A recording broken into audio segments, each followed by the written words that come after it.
pagi di mana kami berjumpa dengan-Mu Tuhan. Biar kehadiran-Mu menguasai setiap kami. Kami berdoa Tuhan, kiranya kalau sebentar firman-Mu akan disampaikan, biar isi hati Tuhan saja yang dilepaskan di tengah-tengah kami. Berikan semangat yang baru untuk mereka yang putus asa Tuhan. Pengharapan yang baru untuk mereka yang patah semangat. Hamba-Mu berdoa kiranya ada terobosan-terobosan dalam kehidupan setiap kami. Biar firman-Mu, sementara firman-Mu diberitakan Tuhan, kami mau siapkan hati kami, membuka lebar selebar-lebarnya. Biar tanah hati kami boleh menjadi tanah yang subur, supaya kebenaran firman-Mu, benih firman-Mu boleh berbuah lebat dalam hidup kami. Dan berikan kami juga anugerah-Mu, kekuatan-Mu, supaya kemudian kami dapat menghidupi kebenaran firman tersebut. Terima kasih Tuhan. Pakai hamba-Mu, Pastor Ruben Ong yang akan menyampaikan kebenaran firman-Mu. Biar isi hati Tuhan Engkau taruh di dalam hatinya. Terima kasih Tuhan. Dalam nama Tuhan Yesus sama-sama kita katakan amin. Silakan duduk. Thank you Praise and Worship Team. Saya percaya kita semua diberkati. Tanpa panjang lebar, Lifehouse Family, please welcome Pastor Ruben Ong. Thank you, Pastor Ruben. Ya, thank you ya. Shalom Bapak Ibu. Apa kabar? Ya, luar biasa ya. Sebetulnya menjawab biasa aja juga nggak apa-apa. Ya kan? Sebab nggak harus selalu luar biasa. Biasa tapi konsisten, ya kan?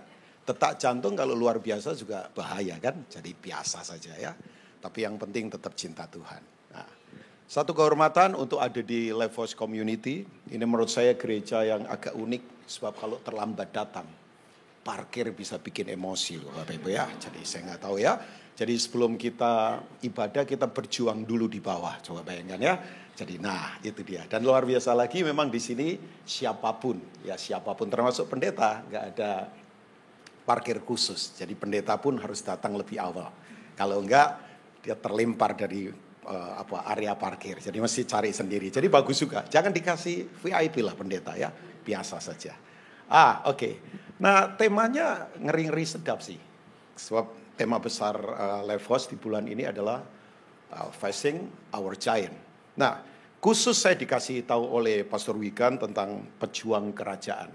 Nah saya jujur coba cari khotbahnya Pastor Wigan dan Pastor Ruli.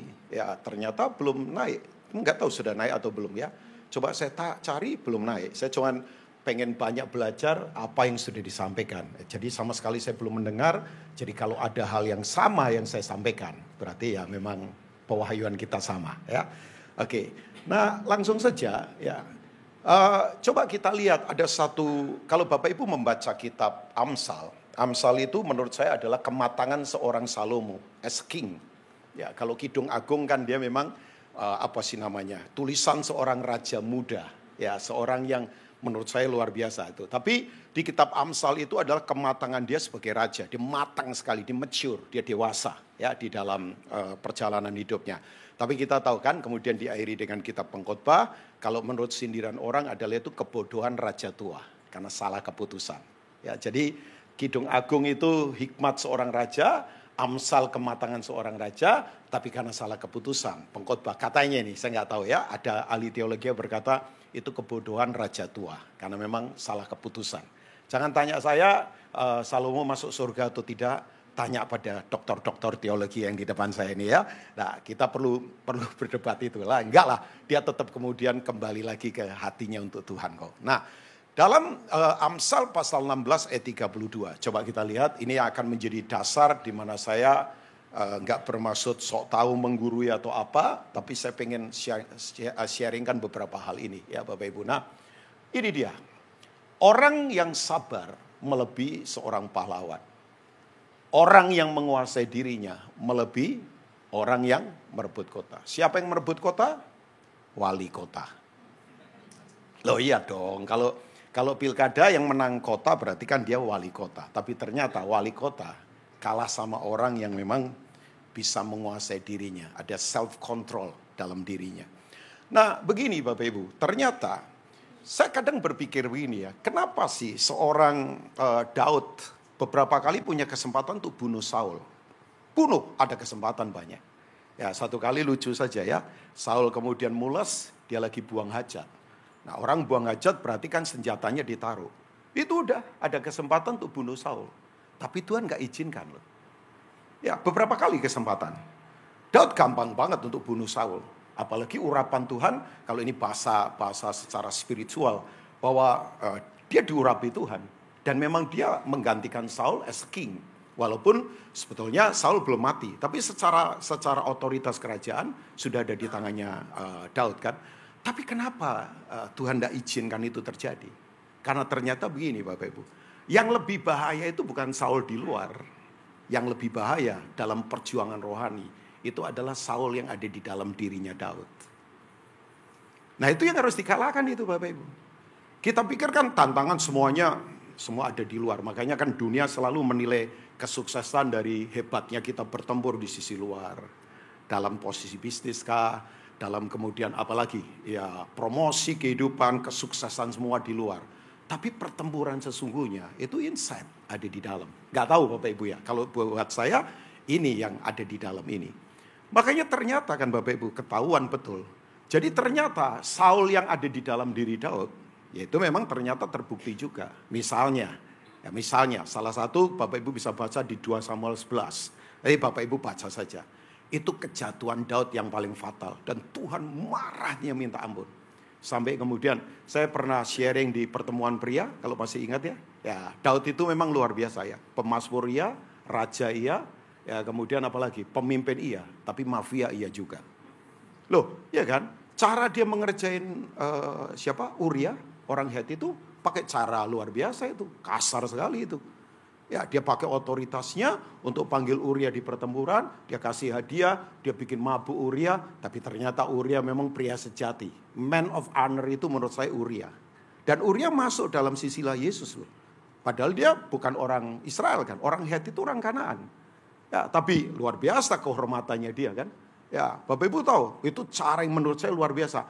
Dipakai cara begitu, ya itu nggak bisa Uria nggak goyah. Sampai akhirnya pakai cara yang begitu kasar sekali. Dia tulis surat, kemudian kasih ke siapa? Yoab di pertempuran. Jadi kemudian dia berkata begini, nanti di pertempuran besar, taruh Uria di depan.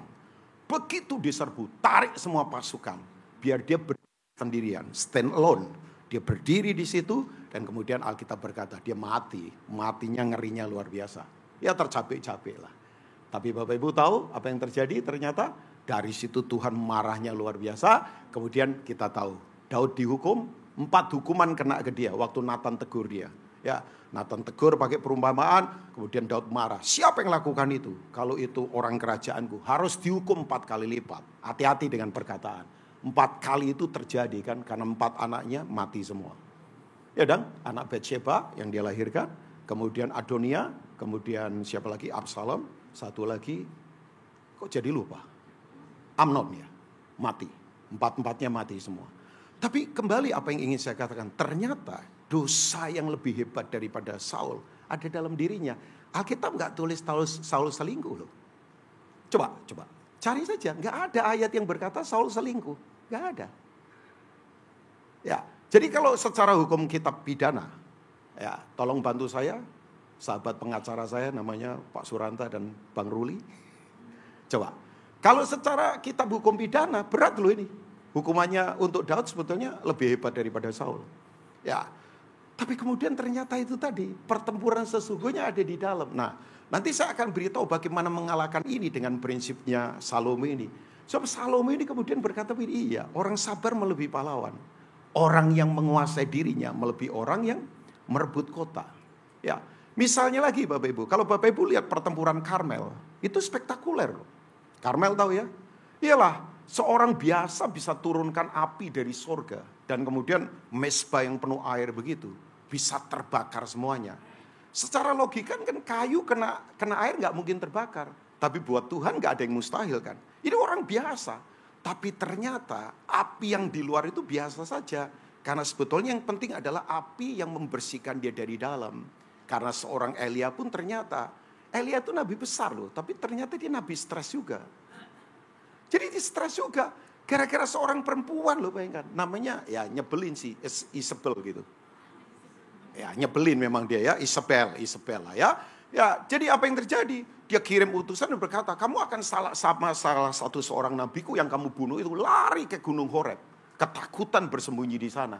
Jadi ternyata yang di luar boleh spektakuler, hebat. Makanya kita jangan tertipu yang begituan lah Bapak Ibu.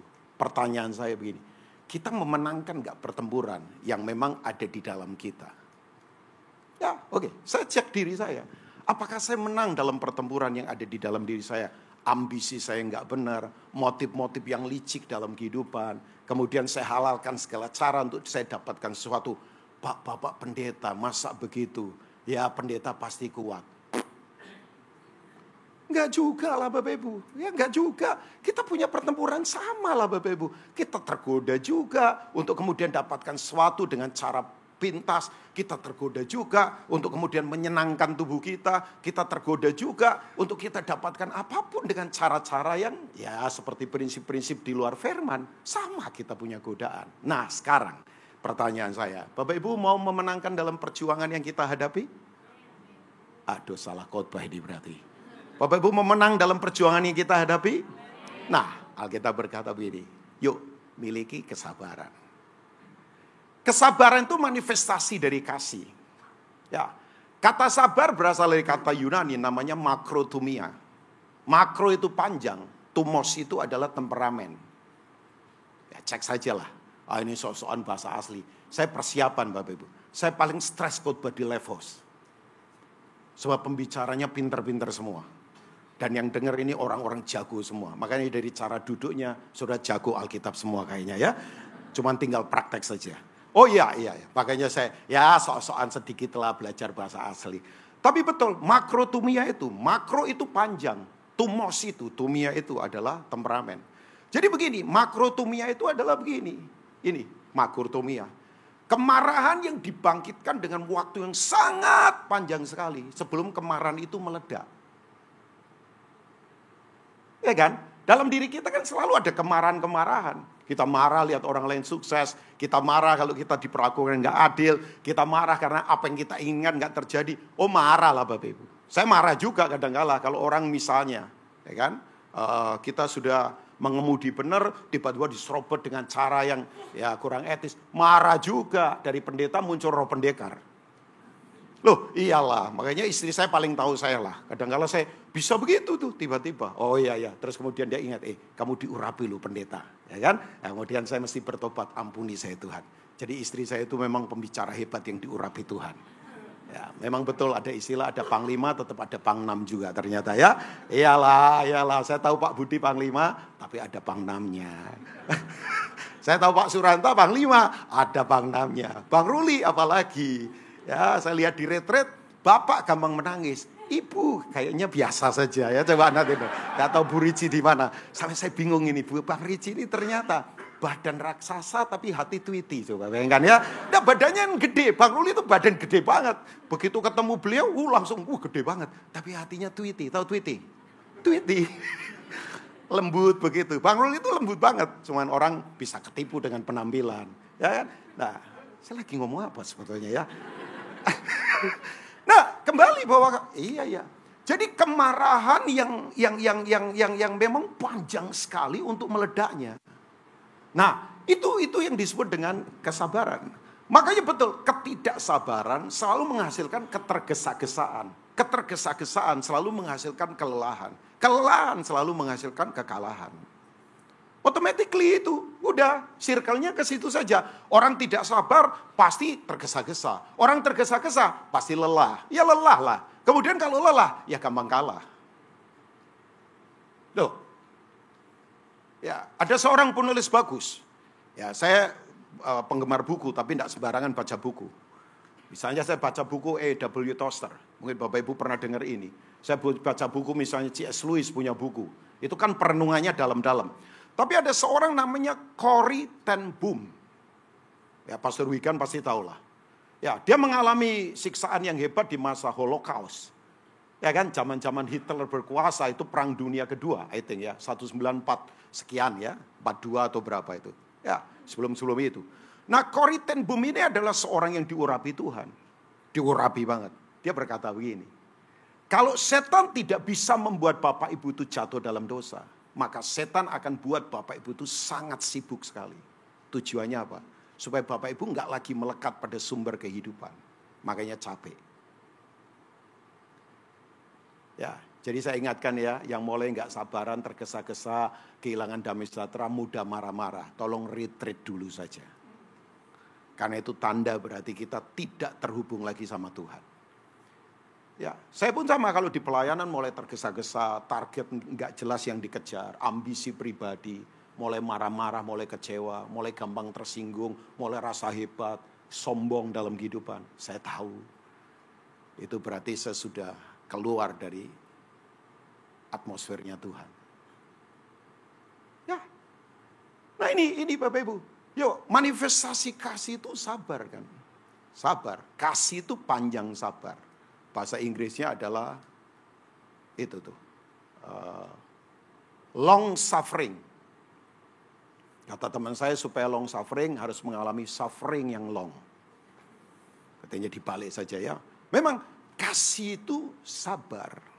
Nah ini kekuatan Bapak Ibu. Ya nggak gampang lah di masa sekarang. Orang untuk memiliki ini kalau betul-betul enggak komitmen. Ya, saya kasih contoh ya Bapak Ibu. Misalnya. Seorang yang namanya Musa. Loh. Ada di sini namanya Musa? Oh, kok jarang ya? Ya, Musa. Musa itu orang yang dikatakan orang yang lembut hatinya di bumi ini. Ya, tapi tahu Bapak Ibu, Musa ditolak masuk tanah perjanjian. Itu gara-gara apa? Selingkuh kah? Membunuh orang kah? Enggak. Baca di Bilangan pasal 20. Ini untuk kedua kalinya setelah dimarah, Israel marah. Jadi Israel ada di marah, dia marah. Marah itu tempat, marah itu udah karakter itu ya. Apa yang terjadi karena enggak ada air. Jadi ini kejadian yang kedua Bapak Ibu. Jadi begini, ada di satu tempat. Mereka enggak ada air. Marah sama Musa. Ya, marahnya luar biasa. Sampai kemudian Musa berkata begini, Tuhan, wah ini bangsa ini memang luar biasa. Dia datang ke hadirat Tuhan dengan Harun. Nah ini Tuhan katakan begini, Musa, ini dia. Katakan saja sama bukit batu. Katakan saja sama bukit batu. Nanti bukit batu akan keluarkan air. Jadi Tuhan berkata begini, berkata. Tapi kalau Bapak Ibu lihat, oke, kita coba lihatlah Bilangan pasal 20, let's see. Nehem, boleh gak dampingin saya? Tadi sudah janjian loh kita. Oh kamu mesti rawat. Gak apa-apa ya, oke. Reno gak usah. Tadi yang main gitar jago ya. Saya ngomong sama Bang Ruli jago. Reno di mana? Dengerin khotbah gak Reno? Oh kalau enggak saya laporin bapaknya. Saya ketemu dia udah lama Bapak Ibu. Ya bapaknya legend lah. Gak apa-apa ya beritahu bapaknya. Namanya Om Mus Mujiono. Ah itu bapaknya Reno tadi yang. Nah itu yang di sini. Ya, boleh minta tanda tangan bapaknya lewat dia ya. Saya penggemar bapaknya, apalagi omnya saya penggemar banget. Namanya Mus Mulyadi, karena saya penggemar keroncong. Ya, jadul sekali Pak Rubin, nggak apa-apa, yang penting keren. Ya kan? Loh, keroncong asik loh. Ya, Indah suka keroncong. Oke, wajahmu mumpuni kayaknya untuk menyanyikan keroncong. Oke. Nah, coba Bilangan pasal 20, mungkin ayat-ayat awal, saya agak lupa. Ayat 1 atau 2, coba multimedia. Bilangan 20. Saya akan, ini Bapak Ibu. Ayat 3 ada. Ya, atau mungkin ayat 2 ya. Pada suatu kali ketika tidak ada air bagi umat itu, berkumpullah mereka mengerumuni Musa dan Harun. Dan bertengkarlah bangsa itu dengan Musa. Kalau sudah konteksnya bertengkar, itu berarti melibatkan dua pihak. Saya nggak tahu ya, Musa terpancing. Hati-hati ya Bapak Ibu. Ini perjuangan Bapak Ibu. Ya, coba. Musa terpancing. Kan kalau bertengkar berarti udah melibatkan dua pihak. Kalau dimarah, dia nggak bertengkar dengan bangsa itu. Ya, dia cuma ngomong sama Tuhan, Tuhan ini bangsa ini umatmu butuh air. Ya, Tuhan berkata pukul aja dengan tongkatmu. Kemudian kita tahu ya, tapi ini bertengkar. Nah Bapak Ibu ayat-ayat berikutnya Tuhan berkata, kamu ngomong, berkata, berfirman. Tapi begini Bapak Ibu, yang dia lakukan, mungkin dia kesal, marah, gak sabar lagi. Dia pukul Bukit Batu. Piak. Saya mau tanya, waktu Bukit Batu dipukul, air keluar gak Bapak Ibu? Loh, air keluar gak Bapak Ibu? Keluar. Wong diomongin saja takut, apalagi dipukul, lebih takut lagi kan Bapak Ibu ya. Jadi air keluar, push, banyak saya yakin. Itu orang bersuka cita. Tapi sepasang mata di atas menitikkan air mata dan berkata, Musa, kamu langgar kekudusanku. Hukumannya gak main-main. Kamu hanya akan sampai di perbatasan. Kamu gak bisa masuk ke promised land, tanah yang aku janjikan. Memang Musa gak bisa masuk. Dia digantikan oleh Yosua. Oh, dia mati di Gunung Nebo. Ya, tapi coba bayangkan, saya kemudian berpikir, ya kayaknya kan biasa saja Bapak Ibu. Apa sih? Ya, bobot atau kemudian kesalahan besarnya Musa apa? Tapi sekali lagi Bapak Ibu, ini menunjukkan bahwa memang kesabaran itu penting banget. Ya, saya tahu apalagi para pria, saya kalau nggak kelola ini, kan kita ini pemarah Bapak Ibu. Kita ini gampang meledak. Kita itu kadang-kala, untuk saya Bapak Ibu, kita sombong pada karakter ini. Oh ya. Makanya kalau Salomo berkata orang sabar melebihi pahlawan. Para pahlawan itu kan tahu Bapak Ibu, orang-orang yang hebat-hebat, yang memenangkan pertempuran, yang berani stand alone berdiri untuk menghadapi banyak pasukan. Misalnya seperti Triwira yang ada di 2 Samuel pasal 23, Triwiranya Daud. Orang-orang hebat kan. Tapi ternyata orang-orang seperti kalah dengan orang sabar loh bayangkan. Sabar itu manifestasi dari kasih. Saya nggak tahu apa yang sedang Bapak Ibu hadapi. Saya tahu sementara saya sharing ini ada beberapa yang lagi berat. Desakan begitu luar biasa. Ya, orang tidak sabar itu cenderung untuk melakukan apa yang disebut dengan dalam bahasa Inggris ini presumptuous sin. Tindakan yang lancang. Bahasa Belandanya keren. Kap zonder hoop. Kap zonder hoop. Jangan tanya yang lain, saya hafalan Pak itu Pak. Ya kan, bertindak nekat. Orang nekat kenapa Bapak Ibu? Nekat itu lawan dari iman. Musuh dari iman bukan gak punya iman. I repeat again. Musuh dari iman bukan gak punya iman. Musuh dari iman itu bertindak nekat. Nekat itu bertindak karena desakan situasi, keadaan, dan kebutuhan. Kalau iman enggak mau didesak situasi, kebutuhan, keadaan, terserah. Dia tetap bertindak sesuai firman dan waktu Tuhan. Itu sabar. Kan kebutuhan mendesak kita, ya apalagi tantangan mendesak kita, apalagi kecepatan mendesak kita. Katanya orang sekarang kalau nggak bisa cepat sekarang ketinggalan. Padahal Alkitab berkata, dalam tinggal tenang dan percaya terletak kekuatanmu. Dalam tinggal tenang dan percaya terletak kekuatanmu. Tapi Yesaya berkata, tapi kan kamu enggan. Aku mau lari pakai kuda yang tangkas. Musuhmu akan lebih cepat lagi. Pokoknya aku mau lebih cepat. Dalam Tuhan gak bisa begitu Bapak Ibu.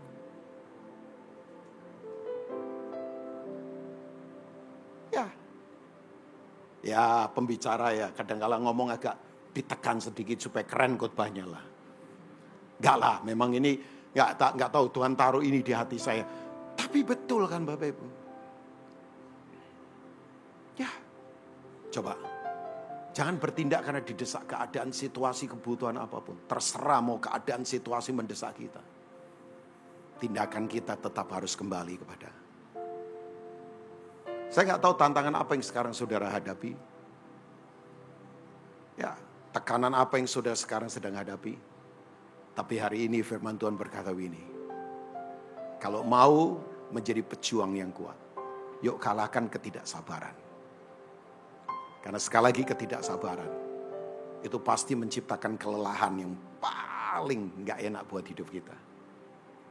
Ya, dan melawan ini tidak gampang loh Bapak Ibu. Oke, yang kedua sekarang. Saya dikasih tahu Pastor Wigan karena di depan ada itu ya. Ada apa sih namanya? Pasar. Jadi kalau di depan ada pasar, ya kita tidak perlu lama-lama di sini. Karena yang penting Bapak Ibu belilah di depan.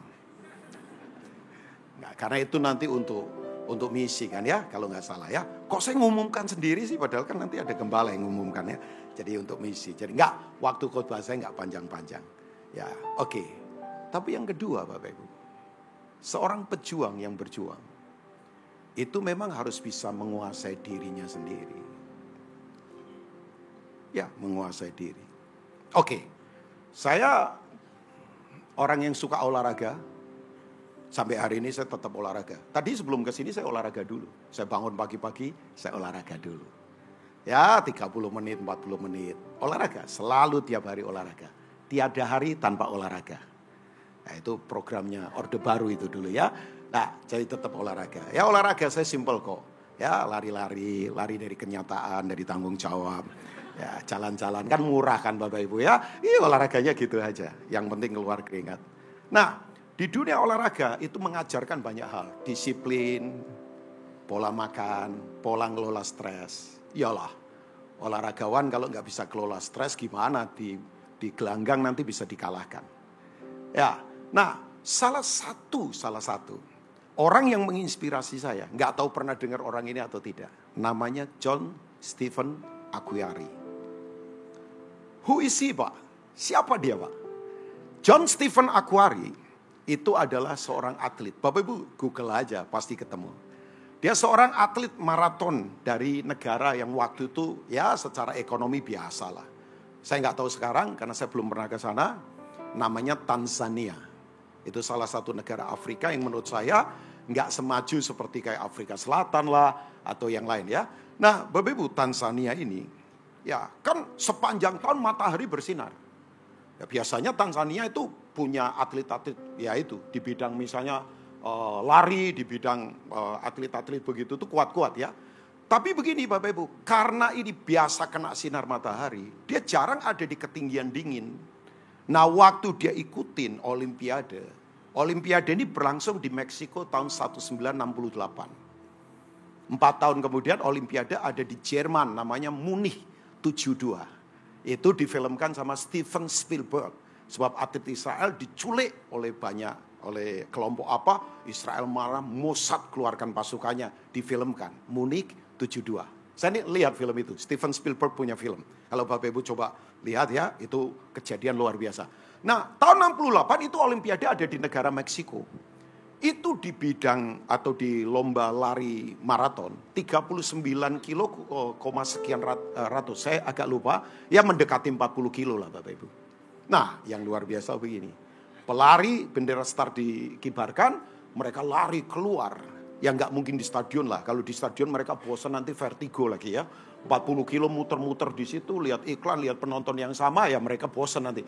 Lari keluar Bapak Ibu, lari keluar. Nah begini, di kilometer tertentu, karena ini daerah bukit, kram dia. Karena biasa kena sinar matahari, kena udara agak dingin, lembab, kemudian dia kram, kakinya kram. Ya, Bapak Ibu tahu, dia jatuh beberapa kali. Luka kakinya. Ya, pasir nempel di kakinya. Tapi orang ini, tidak ada kata yang disebut dengan menyerah dan putus asa. Ya, makanya kemudian orang ini nggak pernah juara satu, nggak juara satu. Dia tidak juara satu. Saya lupa juara satunya siapa, tapi Bapak Ibu coba klik saja di Google pasti ketemu juara lari maraton Olimpiade tahun 68. Ya, sebab saya nggak cari, wong saya belum lahir. Ya, bukan itulah isunya. Saya fokus kepada orang ini. Nah, Bapak Ibu apa yang terjadi? Kemudian begini, dia tetap berlari. Tapi kan begini, kata menyerah, kata kemudian berhenti, itu kalau sudah begitu, wah, itu menghujani kita. Saya nggak tahu ada dari Bapak Ibu yang sekarang sedang luka-luka, berdarah-darah di keuangan, di keluarga, lelah, letih. Nggak tahu ya, letih, lelah. Seperti Yesaya pasal 40 berkata, orang-orang muda menjadi letih dan lesu, taruna-taruna jatuh tersandung. Bayangkan, imagine, kelompok yang harusnya kuat malah nggak kuat. Banyak anak muda bunuh diri sekarang, gara-gara kehilangan handphone saja, terjunkan diri dari lantai sekian puluh gedung sampai pecah. Gara-gara putus pacar saja, bayangkan. Pergi ke toko cat, mau beli cat, mau minum cat. Oh ya, saya ketemu banyak anak muda. Saya ketemu satu ibu bayangkan. Nangis minta saya doakan anaknya. Kenapa? Anaknya itu tidak semangat hidup. Nontonnya cuma video porno terus tiap hari. Sampai saya marah sama setan. Saya gebrak meja loh. Sendirian, gak ada orang. Saya doakan. Letih.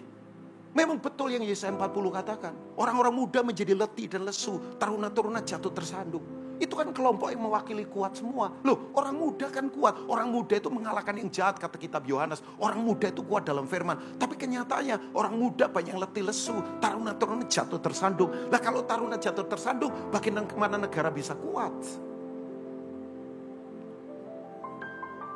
Ya, bagi kita gak usah mengukur orang dari pakaiannya, seragamnya, senjatanya atau apa. Dalamnya bagaimana Bapak Ibu? Seorang bisa punya bintang hebat, tapi gara-gara nggak bisa mengelola kemarahan juga bisa habis semuanya. Oh iya, orang bisa punya posisi hebat, tapi kalau nggak bisa mengelola marahnya, oh iya. Coba, makanya belajar dari Yusuf. Yusuf itu orang yang bisa mengelola masa lalunya. Oh, dia ngakui bahwa masa lalunya saudara-saudaranya jual dia. Dia bukan kemudian sok-sokan rohani. Oh enggak kok, enggak apa-apa, enggak. Memang kalian jual saya ke sini, ke Mesir. Tapi enggak apa-apa, itu bukan ide kalian, itu ide ilahi. Makanya orang seperti ini selalu punya visi dalam hidupnya. Tahu enggak visinya apa? Dia aplikasikan ke anaknya. Anaknya kan ada dua, namanya yang pertama Manasye. Manasye itu begini, aku lupakan semua kegagalanku masa lalu. Nama kedua anaknya Efraim. Aku menatap ke depan. Orang kalau mengelola diri itu lain. Kalau terhina tidak merasa terhina. Kalau diberkati tidak merasa sombong. Dia pakai semuanya itu untuk memuliakan Tuhan. Yang percaya katakan amin. Makanya kenapa Yusuf tidak jatuh dalam dosa. Digoda oleh istri Potifar. Istri Potifar itu cantik banget. Pasti perawatan terus tiap hari. Medicure, manicure, cure-cure dan yang lain saya nggak tahu ya. Iyalah, istri pejabat kaya nganggur nggak ada kerjaannya. Kerjaannya gitu saja. Estetika terus lah. Tidak apa-apa. Digoda tiap hari. Kalaupun Yusuf selingkuh, saya nggak akan marah sama Yusuf. Lah dibuang sendirian. Nggak ada komunitas Levos community. Nggak ada ibadah Levos begini. Nggak ada indah dengan pasukan present worship-nya. Nggak ada. Alone sendirian. Kenapa orang ini tidak jatuh dalam dosa? Karena dia tahu tujuan hidupnya untuk mengerjakan kehendak Tuhan. Makanya kalau orang berkata begini, nggak mungkin ada orang kudus terus. Hang on. Lihat Yusuf. Nggak mungkin orang bisa benar di tengah pemerintahan yang korup. Hang on. Lihat Daniel. Gak mungkin lah. Lihat orang bisa hidupnya sungguh-sungguh gak punya kepentingan. Hang on. Lihat Timothy. Alkitab kasih contoh ya. Di tengah semua kebobrokan yang ada juga. Gak ada alasan. Kan orang cari-cari alasan saja. Maunya ya mengkompromikan dengan apa yang dia lakukan. Ada. Yusuf yang tidak berdosa, Daniel yang tetap konsisten, kemudian siapa lagi? Timothy yang tidak punya cari kepentingan, kemudian siapa lagi? Banyak.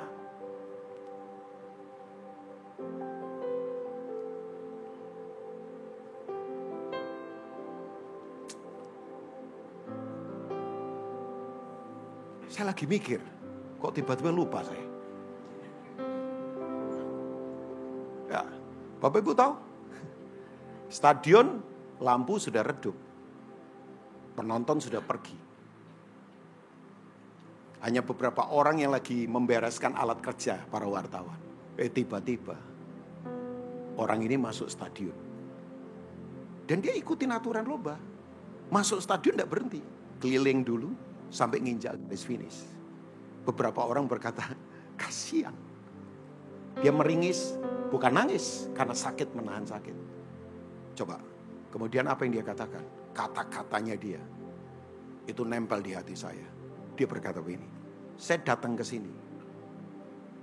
Bukan hanya untuk berlari. Saya datang ke sini. Untuk menyelesaikan lomba. Kalau perlu saya mati.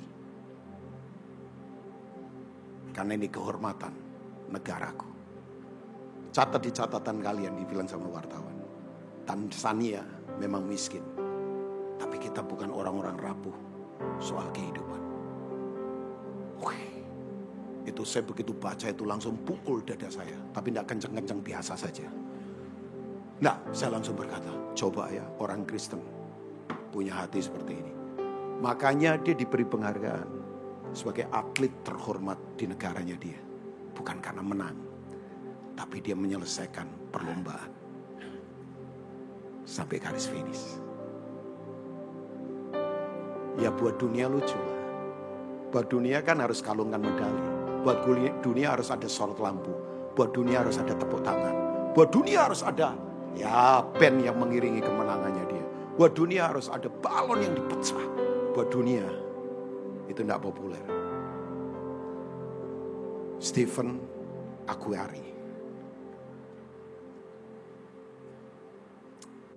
Oke, bagaimana menguasai diri?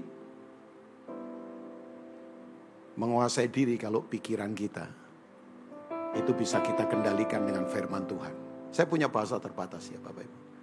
Tapi betul, kalau pikiran kita tidak sepikiran dengan firman Tuhan, kita susah untuk kuasai diri. Medan tempur bagi seorang pejuang itu ada di pikirannya. Saya dari dulu percaya prinsip ini. Ya, saya ulang-ulang jangan bosan. Menabur pikiran menuai perbuatan, menabur perbuatan menuai kebiasaan, menabur kebiasaan menuai karakter, menabur karakter menuai masa depan. Masa depan ditentukan dari karakter, karakter ditentukan dari kebiasaan, kebiasaan ditentukan dari perbuatan, perbuatan ditentukan dari cara berpikir lemah, perbuatan lemah, kebiasaan lemah, karakter lemah, masa depan lemah. Masa depan kuat karena karakter kuat, sebab kebiasaannya kuat, perbuatannya kuat, cara berpikirnya kuat. Oke, saya kasih contoh satu ayat, after that kita akan selesai. Dalam kitab 1 Samuel pasal yang ke-27, let's see ayat yang pertama sampai ayat yang kedua. Udah, setelah ini kita selesai, sebab waktu saya harus selesai. Pastor Dwi kan saya masih bisa ada 5 menit, masih aman ya? Oke, setelah ini kita selesai. Ya, oke. Saya senang loh ketemu Angel. Lama belum ketemu Angel. Senang sekali. Ada Cik Lili itu. Ya, nanti bisa ngobrol. Lama anda ketemu Angel. Oke, 1 Samuel pasal 27 ayat yang pertama. Nah ini, tetapi Daud berpikir dalam hatinya. Berpikir dalam hatinya. Highlight kata itu, berpikir dalam hatinya. Jadi persepsi itu real Bapak Ibu. Jangan kita pikir biasa. Oh iya, tahu Yonggi Cho? Ya, gembala dari Yoido Full Gospel. Satu kali early morning dia bangun, dia doa 5 jam sehari. Kalau puasa 40 hari setahun bisa sekali atau 2 kali. Yoido Full Gospel itu kalau ibadah mungkin 25.000 orang 6 kali ibadah.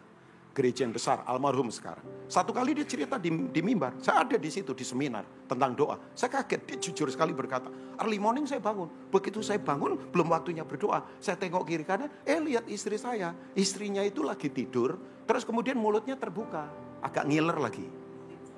Jadi yang miring begitu, ya lumrah. Kadang-kala istri saya berkata, kamu ngiler loh. Ya saya bilang, ya saya ngiler karena saya ngejar itu tukang es campur dia lari. Nah itu ya. Jadi begini, begitu lihat itu tahu nggak Bapak Ibu? Dia ngomong begini, tiba-tiba saya diserang di pikiran. Jelek ya istrimu, cari dong yang lain. Kan kamu orang terkenal, simpen saja di negara mana.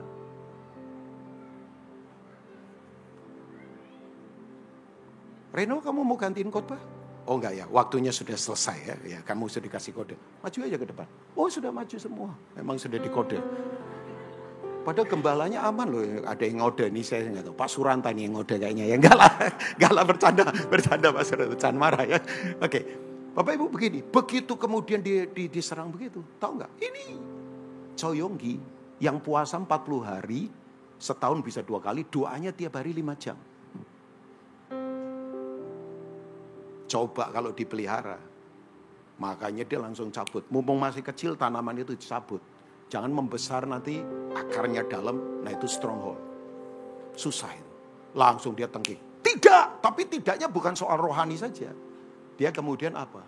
Dia kemudian itu. Itu. Dia reframe, dia ubah gambar. Dia replace, dia tukar tempat. Dia berkata ini, enggak dong. Ini orang ini mendampingi saya berpuluh-puluh tahun. Waktu saya susah dia rawat saya.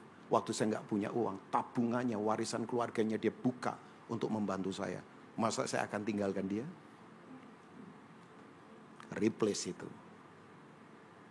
Jadi real persepsi. Nah, apa yang terjadi? Bagaimanapun juga pada suatu hari aku akan binasa oleh tangan Saul. Jadi tidak ada yang lebih baik bagiku selain meluputkan diri dengan segera ke negeri orang Filistin. Maka tidak ada harapan bagi Saul untuk mencari aku lagi di seluruh daerah Israel. Dan aku akan terluput dari tangannya. Ayat yang kedua.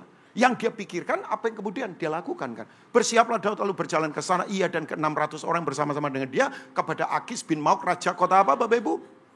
Gad. Siapa Gad? Gad itu adalah negeri di mana raksasanya yang hebat namanya Goliat, dia bunuh. Orang yang bunuh musuhnya karena pikirannya terseret ke daerah musuh dan dia ditaklukkan. Nanti Bapak Ibu kalau lihat kejadian berikutnya, dia di Siklak. Itu masa paling berat. Karena Ziklag dibakar, istri-istri orang-orangnya ditawan, anak-anaknya ditawan. Sampai Daud sendiri mau dilempari batu. Untung dia menguatkan hatinya untuk Tuhan. Dan kemudian apa yang terjadi? Sampai dia berperilaku seperti orang gila. Air liurnya netes. Jadi saya beritahu buat Bapak Ibu semua. Kalau ini enggak dirawat dengan firman.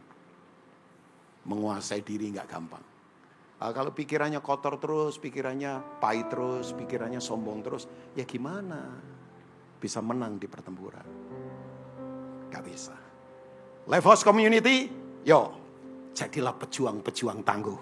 Karena untuk itulah kita dipanggil sampai menyelesaikan garis akhir. God bless you all. Tuhan memberkati semua.